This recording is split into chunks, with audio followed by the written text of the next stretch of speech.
నమస్తే, welcome to reality check. ప్రస్తుతం మనతో పాటు ఉన్నారు అడ్వకేట్ రజనీ గారు. మేడం నమస్తే అండి. నమస్తే అండి. మేడం, నిన్న జగన్మోహన్ రెడ్డి గారు శ్రీకాకుళం పర్యటనకి సంబంధించి మనం మాట్లాడుకున్నట్లయితే ఎందుకు వెళ్ళారు? ములాఖత్ కావడానికి వెళ్ళారు సీదిరి అప్పలరాజు గారితో. బట్ నిన్న జరిగిన సందర్భం ఏంటి? 120 కిలోమీటర్లు అది. మన బోటోళ్ళు వెళ్ళామంటే 2-2.5 గంటల్లో వెళ్ళిపోవచ్చు. అలాంటిది విఐపీస్ వెళ్తున్నారంటే గంటన్నరలోకి రీచ్ అయిపోవచ్చు. కానీ 6 గంటలు టైం తీసుకున్నారు. వాళ్ళతో అభివాదం చేసుకుంటూ వెళ్ళారు. ఓకే, అది మంచిదే. ఏ రాజకీయ నాయకుడు అటువంటి షోస్ నిర్వహిస్తున్నా లేకపోతే వెళుతూ ఉన్నా సరే జనసందోహం అట్లానే కనిపిస్తోంది ఈ మధ్య కాలంలో. కానీ వెళ్ళిన పని తప్ప మిగతా పనులన్నీ చేసుకుని వచ్చారు. కరెక్టేనా ఇది నిన్న జగన్మోహన్ రెడ్డి గారు చేసింది? ఒకటే అండి. దీనికి తప్పు ఎవరిని అనాలి అంటే గవర్నమెంట్ నే అనాలండి ఓపెన్ గా. ఎందుకంటే ప్రతిపక్ష నాయకుడు, మాజీ ముఖ్యమంత్రి, ఆయన ఇమేజ్, ఆయన గ్రాఫ్, ఆయన ఫ్యాన్ ఫాలోయింగ్ అవతల వాళ్ళకి తెలుసు కాబట్టి, అయ్యా మీరు ఎన్నింటికి ఫ్లైట్ దిగుతారు, ఎన్నింటికి ట్రైన్ దిగుతారు, అక్కడి నుంచి మేము ప్రోటోకాల్ ఇచ్చి మీరు మధ్యలో ఎక్కడ వెహికల్ ఆగకుండా మీరు ముందుగా వెళ్ళిపోయేలాగా మీరు అభివాదం చేసుకుంటారా లేకపోతే నుంచుంటారా, whatever it may be, ఎక్కడా కూడా ఆగకుండా మీరు ఎట్ ఏ టైం మీరు జైలు దగ్గరికి వెళ్ళిపోవాలి. ఈ టైం నుంచి ఈ టైం లోపు మీ టైం అంటూ వాళ్ళు టైం షెడ్యూల్ ఇవ్వాలండి ప్రభుత్వం. ఎందుకు ఇలా ఇవ్వాలి అంటే, ఒకవేళ జగన్ గారికి ఆగాలని అక్కడ ప్రజల అభివాదానికి వాళ్ళందరూ ఎదురుగా వెహికల్ కి వచ్చేస్తున్నప్పుడు అందరినీ చూడాల్సినటువంటి అవసరం ఒక నాయకుడిగా ఆయనకు ఉంది. ఎప్పుడైతే ప్రోటోకాల్ వెహికల్ పోతుంటదో, ఇప్పుడు ఫర్ సపోజ్ పవన్ కళ్యాణ్ గారి క్యాన్వాయో లేకపోతే చంద్రబాబు గారి క్యాన్వాయో ఎక్కడ వాళ్ళు ఆగి అభివాదం అదంతా చెయ్యరండి. స్టార్టింగ్ పాయింట్, ఎండింగ్ పాయింట్, మధ్యలో ఎందుకు అభివాదం చెయ్యరంటే ప్రోటోకాల్ ఉంటది కాబట్టి. ఆ ప్రోటోకాల్ ప్రతిపక్ష నాయకుడు ఇవ్వడానికి, అంటే ప్రతిపక్ష నాయకుడు గారికి ఇవ్వడానికి ఏం రోగం అండి ప్రభుత్వానికి? ఒక వ్యక్తి పాదయాత్ర చేస్తున్నాడా, వెహికల్ యాత్ర చేస్తున్నాడా, ఒక జన సునామీ వస్తుందా వాళ్ళ కళ్ళకి కనపడట్లేదండి. ఇదేమన్నా మొట్టమొదటిసారా? ఎక్కడికి వెళ్ళినా ఆ జన సైన్యం అనేది కుప్పలు తెప్పలుగా కదిలి వస్తుంటే వాళ్ళకి తెలియదా అండి? ఇవాళ రోజున ఇంటెన్షనల్ గా వాళ్ళ తప్పిదం అండి. మొన్న కూడా ఆయన ఒక ఫ్లైట్ దగ్గరికి ఎక్కడానికి వెళితే ఆ హెలికాప్టర్ చుట్టూ కూడా జనాలు వచ్చేసినారు. ఆయనకి ప్రోటోకాల్, ప్రొటెక్షన్ తీసి పక్కన పడేసినారు. లేకపోతే ఆయన ఎన్నింటికి ట్రైన్ దిగినా, ఎన్నింటికి ఫ్లైట్ దిగినా అక్కడి నుంచి ఆ ప్లేస్ దగ్గరికి ఏదైతే ఈ గవర్నమెంట్ ప్రోటోకాలే తీసుకెళ్లాల్సినటువంటి బాధ్యత. అది మాజీ ముఖ్యమంత్రికి ఇప్పుడు ప్రభుత్వం ఇచ్చేటటువంటి గౌరవం అని ఒక యాంగిల్లో, టైం వేస్ట్ లేకుండా, ఎక్కడ ట్రాఫిక్ ఇబ్బంది లేకుండా, ఆయనకు కూడా ఇబ్బంది కలగకుండా చూడడం అనేది రెండో పాయింట్ అయితే, ఆయన ప్రాణానికి కూడా రక్షణ కల్పించాల్సినటువంటి బాధ్యత ఈ ప్రభుత్వం మీద ఉందా లేదా అనేది చాలా ఇంపార్టెంట్ అండి. వాళ్ళు క్లియర్ గానే చెప్పారు కదా మేడం, వాళ్ళు చాలా క్లియర్ గా చెప్పారు. ఎక్కడికైతే మీరు ఎయిర్పోర్ట్ లో దిగుతున్నారో మీరు డైరెక్ట్ సిక్కోలు సీదిరి అప్పలరాజు గారి దగ్గరికి వెళ్ళిపోవాల్సిందే. మధ్య రోడ్ షోలకు దానికి మేము అనుమతి ఇవ్వము. ఒకవేళ కనుక నిబంధనలు ఉల్లంఘిస్తే కేసులు పెడతామని గట్టిగా చెప్పినప్పటికీ కూడా అక్కడ ఏదో ఒక రకంగా చెప్పండి బల ప్రదర్శన సాగింది ఆ యాత్ర. లేదు. అక్కడ ఏం జరిగిందంటే, వాళ్ళు నోటి మాటగా చెప్పారు కానీ ముందు వెహికల్, వెనక వెహికల్ లాంటి ప్రోటోకాల్ సెక్యూరిటీ వాళ్ళు ఇవ్వాల. ఎందుకంటే ప్రోటోకాల్ సెక్యూరిటీ గనక ఇచ్చుంటే ఆయన వెహికల్ ఎక్కడ ఆగి ఉండేది కాదు. ఆ ప్రోటోకాల్ సెక్యూరిటీ లేకపోయేటప్పటికి జనాలందరూ వెహికల్ ముందుకు వచ్చేసినారు. మనుషుల మీద నుంచి వెహికల్ పోనివ్వలేరు కాబట్టి చక్కగా అందరికి అభివాదం చేసుకుంటూ అటు తప్పుకోండి ఇటు తప్పుకోండి అంటూ అక్కడ ఉండేవాళ్ళు వాళ్ళకి తెలిసినటువంటి ప్రోటోకాల్ వాళ్ళు ఇచ్చుకుంటూ వచ్చారు. అదే as a police department protocol ఇచ్చుంటే ఆ వెహికల్ ఎక్కడ ఆగి ఉండకుండా ముందుకు వెళ్లేదండి. సో దయచేసి ఇక్కడ కూడా ప్రభుత్వ నిర్లక్ష్య ధోరణే ఉందండి. మీకు గుర్తుంటే 50 మంది చనిపోయిన విజయ్ గారికి సంబంధించిన ఒక మీటింగ్ లో 50 మంది ఎంతో చనిపోయారు, గుర్తుందండి, తమిళనాడులో. సో వాళ్ళందరికీ సంబంధించి కూడా అక్కడ కోర్టులో ఆర్గ్యుమెంట్ జరిగినప్పుడు, చూడు విజయ్ మీటింగ్ పెట్టుకున్నప్పుడు నువ్వు ప్రోటోకాల్ ప్రొటెక్షన్ పెంచుకోలేవా, చూడు జనాల తొక్కిసలాట జరిగింది అన్నప్పుడు, అప్పుడు ప్రభుత్వంకి కోర్టు వారు ఏం చెప్పినారంటే, ఏమయ్యా అతను ఫిలిం స్టారు, అతని ఫ్యాన్ ఫాలోయింగ్ అతను ఉంటది, అతనికి ఎంతమంది జనాలు వస్తారో సుమారు మీకు అంచనా లేదా? అంటే అతను ముఖ్యమంత్రి కాలేదు, ఎమ్మెల్యే కాలేదు, అయితే మాత్రం మేము ఎందుకు ప్రొటెక్షన్ ఇస్తానని ప్రభుత్వ నిర్లక్ష్య ధోరణితో మీరు ఉండబట్టే 50 మంది చనిపోయారు. మీ చేతగానితనం వల్లే, మీ తప్పిదం వల్లేనని కోర్టులో అనర్గళమైన ఆర్గ్యుమెంట్ జరిగిందండి. అప్పటికి విజయ్ గారు మాజీ ఎమ్మెల్యేను కాదు, ఒకసారి ఎమ్మెల్యే కూడా కాలేదు, ఒక్కసారి కూడా ముఖ్యమంత్రి కాలేదు. మరి అతనికి అంతమంది జనం వస్తారని మేము ఎక్స్పెక్ట్ చేయలేము అంటే మీరు ఊహించాలా?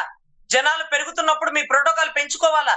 ఒక మీటింగ్ కి మీరు పర్మిషన్ ఇచ్చినప్పుడు ఆ మీటింగ్ లో ఏ తొక్కిసలాట జరగకుండా కాపాడుకోవాల్సిన బాధ్యత మీదే. అదే మీకు తప్పు జరిగిపోయి అతన్ని అంటారేంటి? కానీ వైసీపీ కూడా సమన్వయం చేసుకోవాలి కదా మేడం. మనం ఎట్లా వెళ్తున్నాము, ఎంత టైం తీసుకుంటున్నాము, అది 5 దాటిన తర్వాత అక్కడ ములాఖత్కి టైం అయిపోతుంది. దాన్నన్నా కన్సిడర్ చేసి అసలు అక్కడ జరుగుతున్నది ఏంటి అనేది క్యాలిక్యులేట్ చేసుకుంటూ ముందుకు వెళ్ళాల్సిన బాధ్యత వైసీపీపై లేదా? అసలు వెళ్ళింది దేనికి, చేసి వచ్చింది దేనికి? ఒకటండి, 100% ఉంటుంది. కానీ ఆయన మొట్టమొదటి ప్రిఫరెన్స్ జనానికి ఇవ్వబట్టి పోనీలే అన్న ఎక్కడి నుంచో వచ్చినారు అనుకుంటూ అందరినీ దాటుకొని అసలు అక్కడ ట్రాఫిక్ ని కంట్రోల్ చేయలేని పరిస్థితి అయిపోయిందండి.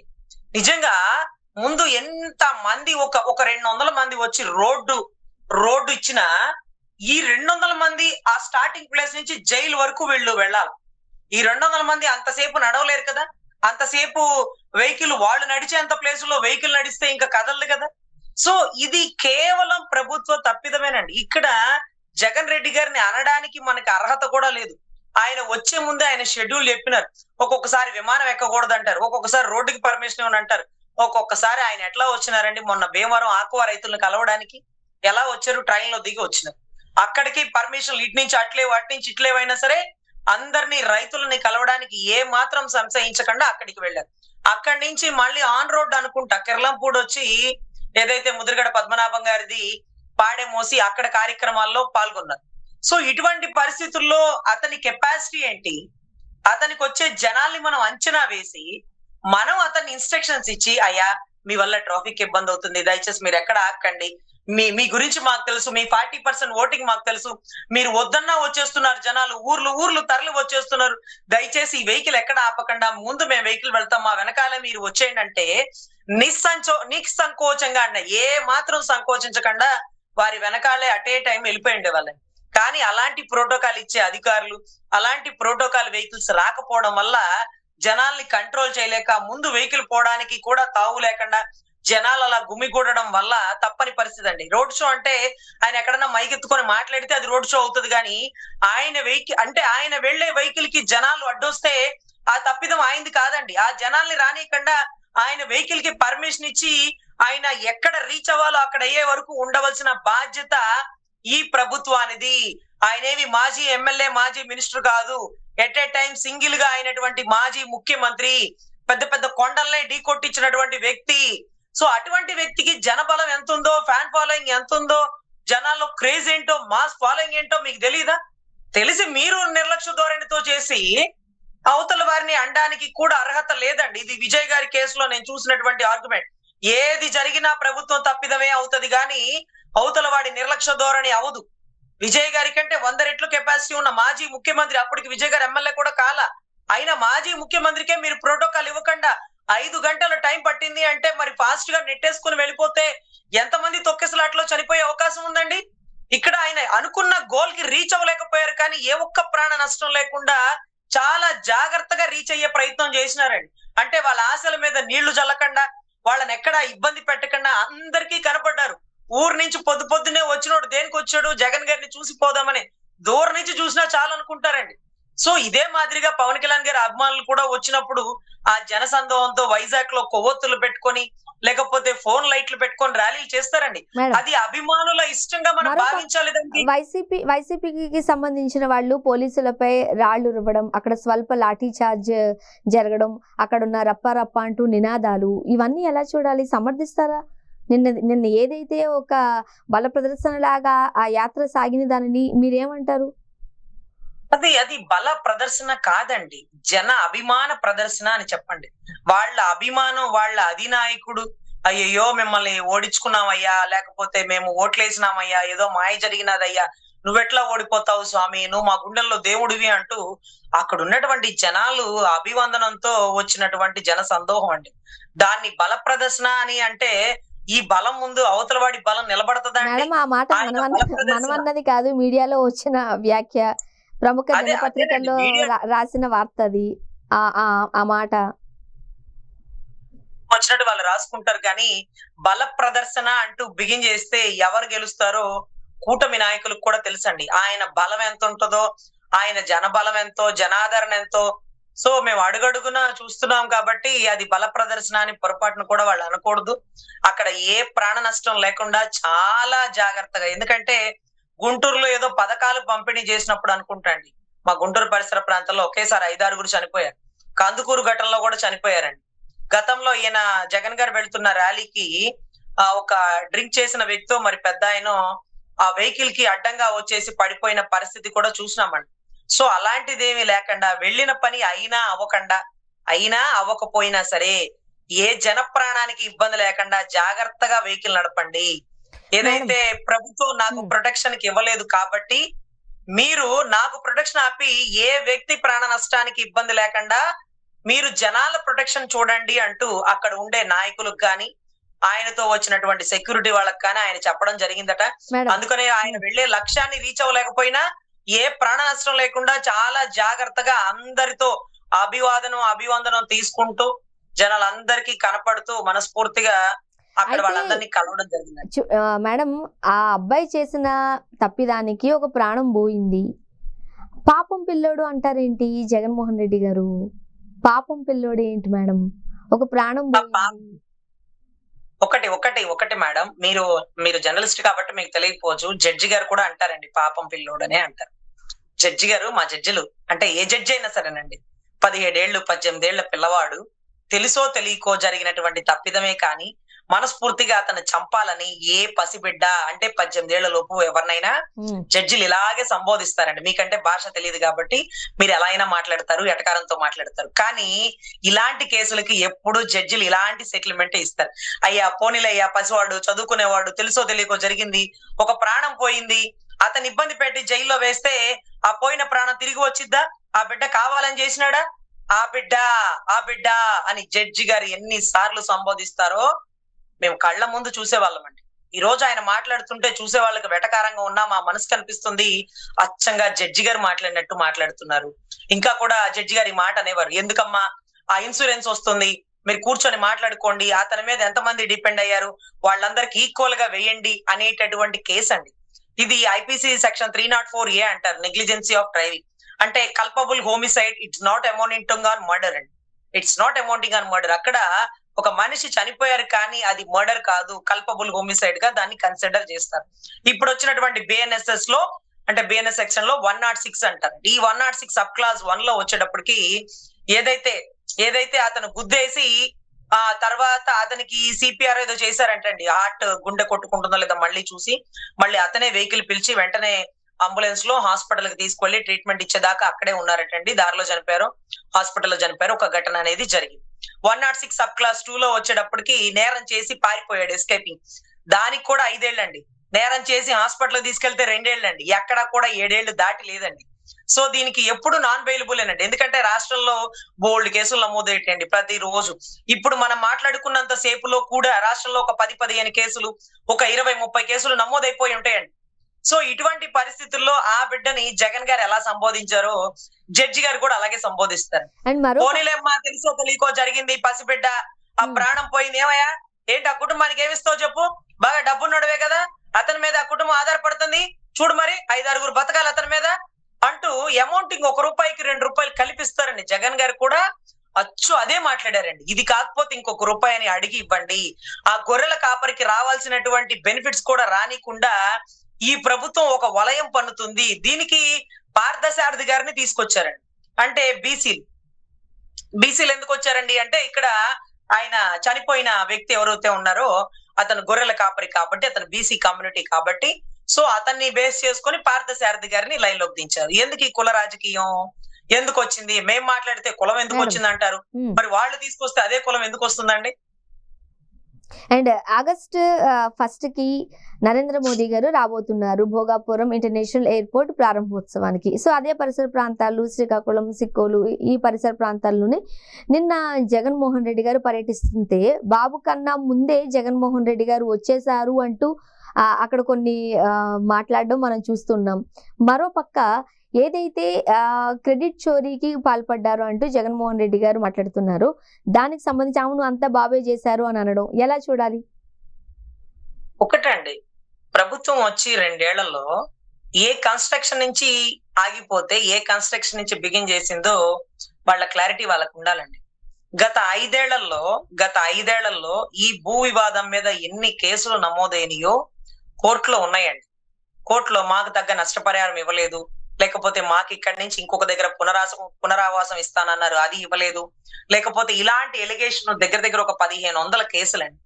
ఆ 1500 కేసుల్ని కూర్చోబెట్టి మాట్లాడి వాళ్ళకి పునరావాసం కల్పించి, వాళ్ళకి ఎక్కడ భూములు ఎంత రేటు మీద ఇవ్వాలో అక్కడ ఇచ్చి, ఆ కేసులన్నీ త్రూ హైకోర్టు సాక్ష్యంగా ఎవిడెంటరీగా క్లియర్ చేసింది గౌరవ జగన్ రెడ్డి గారి టైంలో.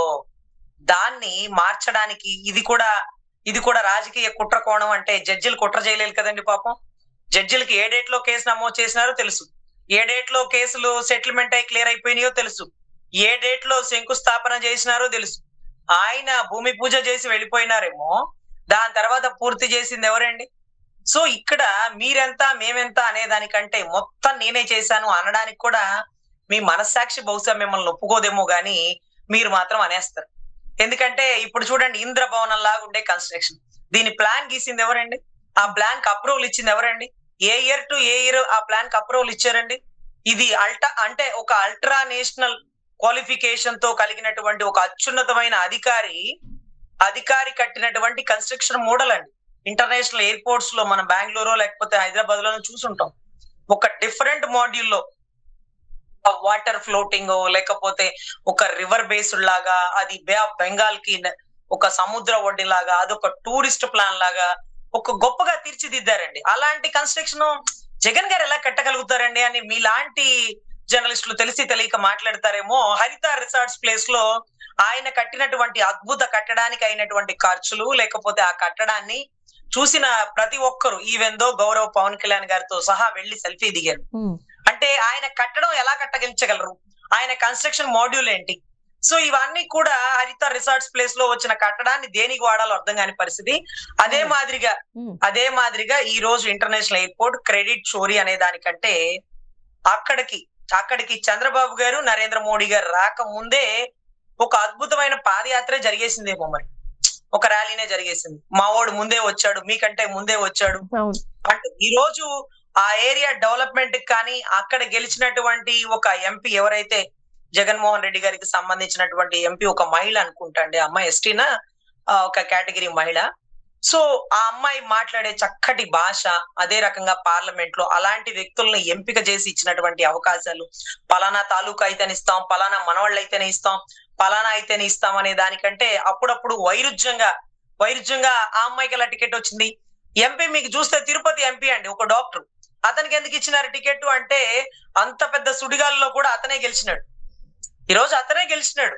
సో ఆయన ఎవరిని సెలెక్ట్ చేస్తారు, ఆ సెలెక్ట్ చేసిన వాళ్ళలో క్వాలిఫికేషన్ ఏంటో, వాళ్ళు తుఫాన్ని సునామీని కూడా తట్టుకోగలరని ఆయన నమ్మి ఇస్తాడు. కాబట్టి ఒక్కొక్కసారి ఆ నమ్మకం బ్లాక్ బస్టర్ అవుతుందండి. సో ఇది కూడా క్రెడిట్ చోరీ చేసినారని వాళ్ళు 100 సార్లు చెప్పుకున్నా, త్రూ కోర్టు సాక్షిగా ఎవరైతే రైతులకి భరోసా ఇచ్చి వాళ్ళ దగ్గర నుంచి కేసు క్లియర్ చేసి భోగాపురం ఎయిర్పోర్ట్ పనులు వేగవంతంగా పుంజుకుంది గత గవర్నమెంట్ లో. అంతా అయిపోయాక పూర్తి చేసి టెంకాయ కొట్టి హారతించినంత మాత్రాన ఆ క్రెడిట్ కొట్టేసే అవకాశాలు లేవండి. అది అందరికీ తెలిసినటువంటి విషయం. అది ఆ భోగాపురం ఏరియా పరిసర ప్రాంతాల్లో అక్కడ వేసినటువంటి ఫ్లైఓవర్లు ఇవన్నీ కూడా ఎవరి టైంలో పూర్తయినాయి, ఎవరి టైంలో బిగిన్ అయింది. సో ఇవి కూడా ప్రజలు గమనిస్తూ ఉంటారు.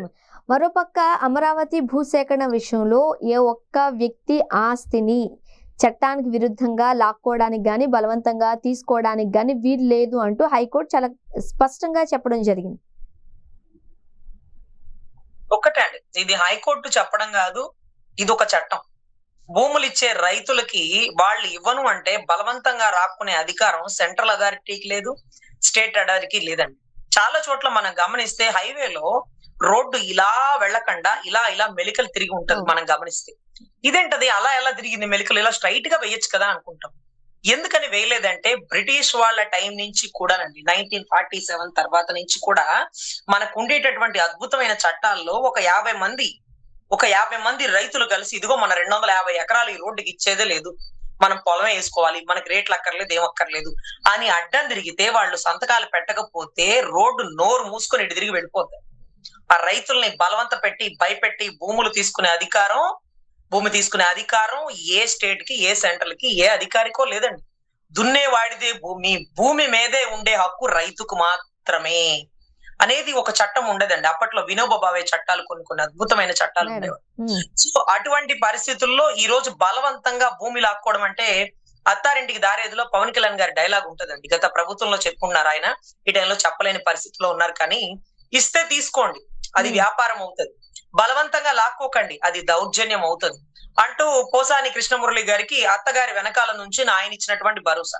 ఈ రోజు రాష్ట్ర ప్రజల్లో రైతులకి జగన్ గారు ఆయన వెనకాలే నిలబడి రైతుల తరపున ఆయన ఇస్తున్నటువంటి భరోసా ఈ రోజు కూటమి నేతలకి. 1500 ఎకరాలు చాలు, అంతకు మించి అక్కర్లేదు, మీరు రైతుల్ని మోసం చేయకండి, ఇక్కడ వ్యాపారాలు చేయకండి, రియల్ ఎస్టేట్ పెంచకండి, ఒక సామాజిక వర్గాన్ని ఎదుగుదల కోసమే ఇది కార్పొరేట్ వ్యవస్థ, ఇది గేటెడ్ కమ్యూనిటీ అన్నటువంటి గౌరవ పవన్ కళ్యాణ్ గారు ఈ సమయంలో నోరు మెదపలేని పరిస్థితుల్లో ఉన్నప్పుడు ఆయన తరపున ఆయన వైపు రావాల్సినటువంటి అమరావతి రాజధాని ప్రజలు గత ప్రభుత్వంలో వచ్చారు 14-19లో. ఈ టైంలో అప్పుడు ఏమీ లేనప్పుడే వచ్చినారు కదమ్మా, ఇప్పుడు డిప్యూటీ సీఎం కదా, ఆయనకి మీ బాధ చెప్పండి, అర్థం చేసుకుని చంద్రబాబు గారికి వ్యతిరేకంగా కూడా మాట్లాడగల సమర్థత గల నాయకుడు మా అన్న అంటే, ఏమ్మా మీ అన్న గురించి చెప్తున్నావే స్వామి, మీకు నమస్కారం, మాకు అన్ని తెలుస్తున్నాయి, ఆయన దగ్గరికి వెళ్తే న్యాయం జరగకపోగా ఆయన చంద్రబాబు గారికి సంబంధించిన మనిషి, ఆయన ఇటు పొమ్మంటే అటు పోతాడు, వెనక్కి రమ్మంటే వెనక్కి రావుస్తాడు, ఆగమంటే ఆగిపోతాడు, మాకు అర్థం అయిపోతుంది అనే పరిస్థితుల్లో అమరావతి రైతులు ఉన్నారండి. మేము ఎంతో మందికి చెప్పాం, మీరు జనవాణికి వెళ్ళండి, లెటర్లు పెట్టండి, అన్నతో మాట్లాడండి అంటే మాట్లాడలేని పరిస్థితిలో ఉన్నాడమ్మా మీ అన్న.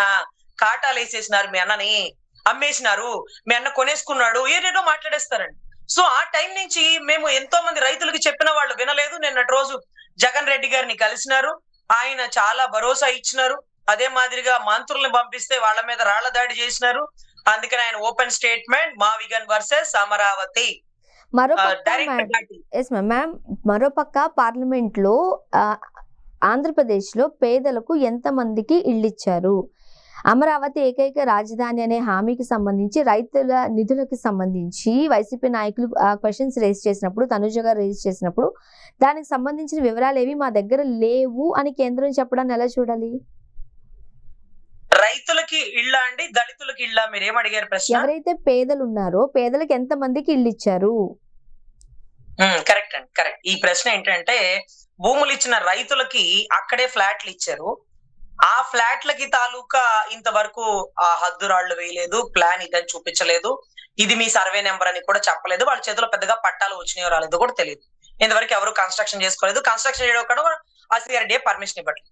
సో భూములు ఇచ్చిన రైతులకి మీరు అనుకున్న దాని ప్రకారం ఇవ్వడం కాదు, పేదలకి అమరావతిలో బతికే అర్హత కల్పిస్తారా అని ఈ రోజు పార్లమెంట్ సాక్షిగా అడిగింది తనూజ గారు. అయితే గత గవర్నమెంట్ లో దళితులకో మరి పేదలకో మరి తెలియదు కానీ కొన్ని వందల మందికి ఇక్కడ ఇళ్ల పట్టాలు ఇచ్చి వాళ్ళని ఆర్టీసీ బస్సుల్లో అండి, అప్పుడు నేనే ఎవడేంటి ఆర్టీసీ బస్సుల్లో పేదలు దళితులు అందరూ కూడా బస్సులు ఎక్కి ఆ అమరావతి చూడడానికి అప్పుడు గాని వచ్చారండి. నేను 2-3 బస్సుల్లో మహిళలను అడిగిన, ఏంటమ్మా ఇటు మీకు భూములు ఇస్తారా అంటే, ఏమోనండి మా స్వామి చెప్తున్నాడు మాకు భూములు ఇస్తారని, మమ్మల్ని అమరావతిలోకి రానిస్తారా అండి? మేము అమరావతిలో, మేము ఇంత పెద్ద అమరావతిలో మేము బతకనిస్తారా మమ్మల్ని?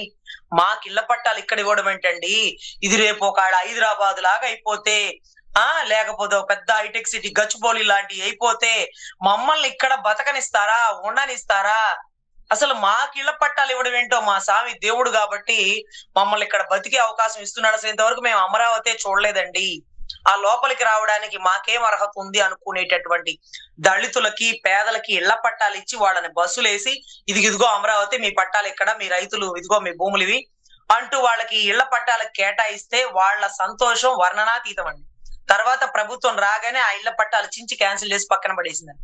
పేదలకు ఇచ్చే భూములు ఇళ్ళు అంటేనే అవేనండి, దళితులకి పేదలకు ఇచ్చేటటువంటి ఇళ్ల పట్టాలు. గత గవర్నమెంట్ ఇచ్చింది, ఈ గవర్నమెంట్ చించేసింది. అంటే ఆ గవర్నమెంట్ లోనే చించేమని కేసులు వేసిందండి. మీరు బతకండి, కార్పొరేట్ వ్యవస్థలు బతుకుతాయి, కంపెనీలు బతుకుతాయి, వాటితో పాటు మమ్మల్ని కూడా బతకనివ్వండి, మీలాంటి పెద్దోళ్ళ ఇళ్ల పక్కన మాలాంటి పేదోళ్ళ ఇల్లు ఉండకూడదా, ఊరి చివర పాకలే ఉండాలా, అంటే పేరు చివర తోకలు ఊరి చివర పాకలని దాసనారాయణరావు గారు అద్భుతమైన పదజాలం ఉంటది చూడండి.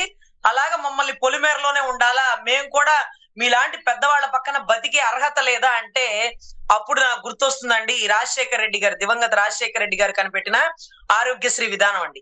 డబ్బున్నవాడు అదే బెడ్ మీద పడుకుంటాడు, డబ్బు లేని వాడు కూడా ఆ పక్క బెడ్ మీద పడుకుంటాడు. నువ్వు పేమెంట్ కడుతున్నావు, అతను నాకు ఆరోగ్యశ్రీ ఉందండి అంటాడు. సో అతన్ని ఆదుకుంటుంది గవర్నమెంట్. తండ్రి సమానం, తల్లి సమానంగా ఈ రోజు సుపరిపాలన అందించాల్సినటువంటి గవర్నమెంట్ పేదలకు ఇచ్చిన ఇళ్ల పట్టాలు వెనక్కి లాక్కోవడం, 17 మెడికల్ కాలేజీలను ప్రైవేటీకరణ చేసి పేదలకి వైద్యాన్ని దూరం చేయడం, ఇవన్నీ కూడా చట్ట విరుద్ధం, అప్రజాస్వామికం. ఇంకా ఆర్టీసీకి సంబంధించిన స్థలాలను ప్రైవేటైజేషన్ చేయడం పట్ల జేఏసీ భగ్గుమంటుంది. ఆగస్టు 3 నుంచి సెప్టెంబర్ 3 వరకు మహా ఉద్యమమే మేము చేపడతాము, పోరుబాటుకు వెళతామంటూ వాళ్ళు రోడ్ల మీద రావడానికి సిద్ధమవుతున్నారు. ఎస్, ఎగ్జాక్ట్లీ అండి. ఆర్టీసీ ఎంప్లాయీస్ నిజంగా దయనీయమైన పరిస్థితి అండి. పెన్షన్ కూడా పెద్దగా ఉండదండి వాళ్ళకి. కానీ పెద్ద పెద్ద డొంక రోడ్లు, గట్టు రోడ్లలో వాళ్ళకి రోడ్లు సరిలేని దగ్గర ఒకసారి వెళ్ళొస్తేనే మనకి నడువులు నొప్పులు వచ్చేస్తాయండి. అలాంటి రోడ్ల మీద 4-5 ట్రిప్పులకు వెళ్తారు. కనీసం కంటి మీద కునుకు పడకుండా ఇంట్లో ఎన్ని ఆర్థిక ఇబ్బందులు ఉన్నా సరే గొప్పగా డ్రైవ్ చేసి అంతమంది ప్రాణాలు ఒక్క వ్యక్తి చేతిలో ఉన్నాయి అంటే అతను ఆ ప్రయాణికుల పాలిట దేవుడుగానే చెప్పాలండి. అటువంటి ఆర్టీసీని మొక్కాలే గాని తొక్కకూడదండి. ఆ ఆర్టీసీని గత ప్రభుత్వంలో ఏదైతే ప్రైవేటీకరణ కాకుండా ప్రభుత్వ విధానాలతో రన్ చేయబట్టి వాళ్ళ కొద్దో గొప్ప పెన్షన్ ప్లాన్స్ వచ్చినాయండి. మొన్న మధ్య అండి ఆర్టీసీ కాంప్లెక్స్ పక్కనే ఉండే బిల్డింగ్ ఏదైతే ఖాళీ స్థలాన్ని ఉందో అది లూలు మాల్కి ఇస్తానంటూ ప్రతిపాదన చేసేస్తే అది ఇవ్వడానికి వీల్లేదు, అది ఆర్టీసీ భూములు అంటూ వడ్డే శోభనాద్రీశ్వరరావు గారు కోర్టులో కేసు వేశారు. ఆ కేసు పరంగా ఆర్టీసీ భూముల్లో లూలు మాల్ కి పర్మిషన్ ఇవ్వడానికి మీరెవరు? అది గవర్నమెంట్ భూమి కాదు, వాళ్ళ భూముల్లోకి మీరు పోకండి. వాళ్ళు డెవలప్మెంట్ కి వాడుకుంటారా లేకపోతే ఆర్టీసీ ఏదైతే ఇందిరాగాంధీ బస్ స్టాండ్ ఏదో అంటారండి, పండిట్ నెహ్రూ బస్ స్టాండ్ ఏదో అంటారు. సో ఆ బస్ స్టాండ్ ఎక్స్టెన్షన్ కోసం అవసరమైతే వాళ్ళు పెంచుకుంటారు, లేదా గవర్నమెంట్ హాస్పిటల్ ఎక్స్టెన్షన్ కోసం అవసరమైతే పెంచుకుంటారు. కానీ అంత హడావుడిగా ఉండే కాంప్లెక్స్ దగ్గర లూలు మాల్ పెట్టి అక్కడ ట్రాఫిక్ బంధకాలు, వాళ్ళ భూములు కాజేయడం, కొట్టేయడం లాంటి పనులు చేయకూడదంటూ హైకోర్టు స్టాంప్ వేసి కోర్టులో ఇసిరి పడేసిందండి. అయితే హైకోర్టులో కేసు గెలుస్తారని తెలుసుకున్నటువంటి గవర్నమెంట్ ప్రభుత్వం అంటే ఏదైతే జ్యుడిషియరీ చివాట్లు పెడుతుందని తెలిసి మాకు ఈ భూమి అక్కర్లేదు అంటూ కేసు వెనక్కి తీసుకున్నారు. అంటే లూలు మాల్కి మేము తీసుకోవాలండి, వద్దులేండి అని వెనక్కి తీసుకున్నారు. ఎందుకని?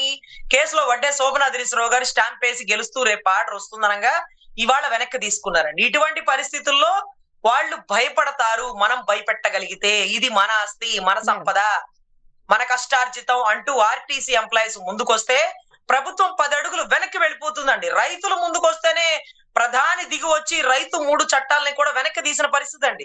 ఈ రోజు మీ సొంత సంపాదన, మీ భూములని ప్రభుత్వం ఎలా కబ్జా చేసేసి లూలు మాల్కి ఇచ్చేస్తుంది? అవి ఎవరి సొమ్మని కొట్టేస్తారు? ఇంకొకటి ఏంటంటే ప్రతి ఆర్టీసీ భూములు సెంటర్ లో ఉంటాయండి. ఆ ఏదైతే ఏరియా సపోజ్ ఒంగోలు ఉన్నా, విజయవాడ ఉన్నా, వైజాగ్ లో ఉన్న సెంటర్ ప్లేస్ లో ఆర్టీసీ భూములు అంటారు. సో ఆ భూముల్ని కొట్టేయాలని, కబ్జా చేయాలనుకున్నటువంటి ప్రభుత్వం నిన్న మొన్న అనుకుంటండి అనంతపురంలో కొంత భూమి కాజేసేసి ప్రభుత్వం అర్ధరాత్రులు ఒక జీవో ఇచ్చి అది టీడీపీ కార్యాలయానికి 63 ఏళ్లకి లీజ్ కి తీసుకున్నారంటే 63 ఏళ్లకి. దానికి మంత్లీ ఇయర్లీ కట్టే రెంట్ ఎంతో మరి ఒక 1000 రూపాయలు, 2000, 3000 అన్నట్టుగా రెంట్ పెట్టుకున్నారండి. ఒక 10,000 రెంట్ ఏమో సంవత్సరానికి. అది ఎక్స్టెన్షన్ 99 ఏళ్ళు కూడా చేసుకోవచ్చు అని దాంట్లో మళ్ళీ మోడిఫికేషన్. సో ఇవి ఎలా ఉన్నాయంటే అనంతపురంలో డబ్బున్న దళారులైనటువంటి మీ ఎమ్మెల్యేలు భూములు కొనుక్కొని కట్టుకోలేరా మీ కార్యాలయాలు? దానికి మా ప్రభుత్వ ఆస్తులు తీసుకోవడం ఏంటి? దాన్ని 66 ఏళ్లకి లీజు ఇంకా 99 ఏళ్ళకి కూడా చేసుకోవచ్చు అని చెప్పడం ఏంటి? దానికి సంవత్సరానికి 10,000, 5,000 మీరు అద్దెలు కట్టడం ఏంటి? ఎటు వెళ్ళిపోతుంది వ్యవస్థ? సో దయచేసి ఇవన్నీ కూడా ప్రజల దృష్టిలో ఉన్నాయండి. అంటే దాచేయడం, దోచుకోవడం, కొట్టేయడం ఇవన్నీ కూడా జ్యుడిషియరీ వ్యవస్థ కూడా గమనిస్తుందని ఇక్కడ ఒళ్ళు దగ్గర పెట్టుకొని పరిపాలన చేయాలి రానున్న 3 ఏళ్లలో అంటూ రాష్ట్ర ప్రజలు గట్టిగానే ప్రభుత్వాన్ని నిలదీస్తున్నారు. Thank you so much madam, మీ అభిప్రాయాలు పంచుకున్నారు. Thank you. ఇది వాళ్ళ రియాలిటీ చెక్. Stay tune.